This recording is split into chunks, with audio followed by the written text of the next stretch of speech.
Perting gipaya sa mga bata sa tulo ka mga sityo sa Barangay Tapak, Paquibato District, Davao City nga midawat sa pagkaon nga gitunol kanila. Gawa sa gipahigayon nga feeding ng hatag sa og tsinelas nga sagad sa mga benepisyaryo, mga miyembro sa tribo sa lugar. Tulo ka sityo ang nakabenepisyo nga gilangkuban sa gatungon, mirolo ug mangani nga pulos na himutang sa Barangay Tapak. 300 ka mga residente sa lugar ang nakapahimulo sa outreach program din adunay gipahigayon nga libreng gupit o parlor games sa mga bata.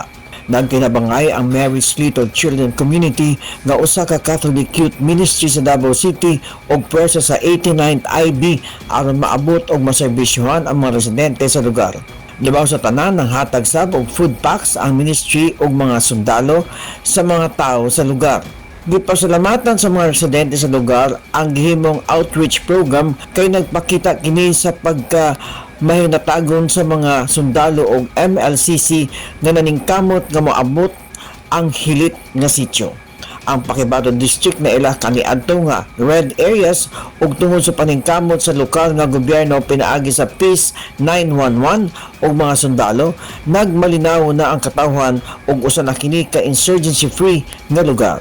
Peng Alinyo, Newsline Philippines. Stay safe!